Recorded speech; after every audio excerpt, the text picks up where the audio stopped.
their maximum height will be same, their range will be same, their landing velocity will be same, their time of the flight will be same. কোনটা হবে বলো? হ্যাঁ হ্যাঁ কোনটা same হবে?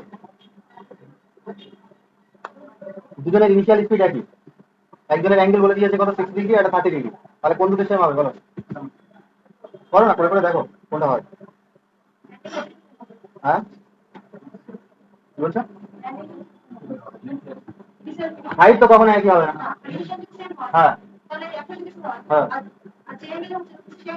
না, যে 60 ডিগ্রি আছে তার তো নামতে বেশি সময় লাগবে, টাইম একই হবে না, তার দুটো তো আমি বলেই দিলাম। তাহলে আর কি আছে? রেঞ্জটা দেখো না, রেঞ্জ। হ্যাঁ ওই তো ফ্লাইট টাইমটা আমি বললাম, ফ্লাইট টাইম মানে টোটাল ট্রাভেলিং টাইম। তো যে 60 ডিগ্রি আছে সে বেশি উপরে উঠবে, তার নামতে বেশি সময় লাগবে। হ্যাঁ আরে দুটো তো অ্যাঙ্গেল আলাদা, তাই না? হুম কিভাবে হবে দেখো না, কিভাবে হবে দেখো না। হ্যাঁ ভেলোসিটি সেম হবে না, ভাই বলা রয়েছে। করো করো করো, রেঞ্জটা করো, রেঞ্জটা রেঞ্জটা চেক করো না একবার, একবার R1 একবার R2 করে দেখো, রেঞ্জটা করে দেখো না, আমার মনে হচ্ছে রেঞ্জটা সমান হবে। হুম,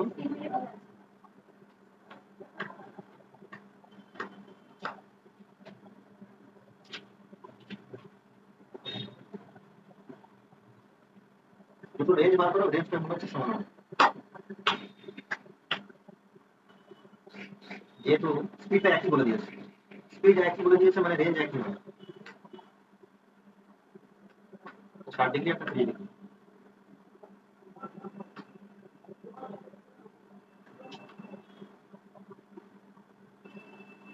তাহলে ঠিক বলেছে।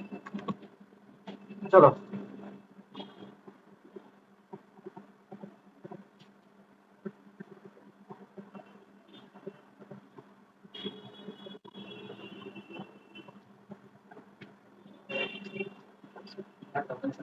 সেম হবে না? তাহলে সাইন 120 ডিগ্রি মানে কত হচ্ছে? সাইন 90 প্লাস, সাইন 90 প্লাস 30 তো বলো, শ্রাবণী বলো 90 প্লাস 30 কত হবে? সাইন 90 প্লাস 30 কত হবে? হ্যাঁ ইউ স্কোয়ার, আর সে তো বুঝতে পেরেছি 120 হবে। এটা সাইন 90 প্লাস 3 ডিগ্রি কত হবে? সাইন 90 প্লাস থিটা কি হবে? Cos theta. তাহলে কি হবে? এটা কস 3 ডিগ্রি নাকি বাই জি। তাহলে এখান থেকে আমরা cos 3 ডিগ্রি মান কত পাই? √3/2 না? তাহলে এটা হবে √3 ইউ স্কোয়ার বাই 2জি। হ্যাঁ আর R2 টা আমরা এবার পাবো, তাহলে R2 সমান কত পাবো আমরা? ইউ স্কোয়ার সাইন 2 ইন্টু কত 30 বাই জি। তাহলে এখান থেকে আমরা কি পেয়ে যাবো? U square sine 60 by g. Sine 60 মান কত? √3/2 বাই 2জি। তাহলে এখান থেকে আমরা পরিষ্কার বুঝতে পারছি যে R1 ইকুয়ালস টু R2, এটাই হবে অ্যান্সার, তাই না? তাহলে এখানে অপশন বি তে সঠিক হবে। তাহলে এর দ্বারা কি প্রমাণ হলো? যে যদি ভেলোসিটি একই হয় তাদের রেঞ্জ একই হবে, মনে থাকবে।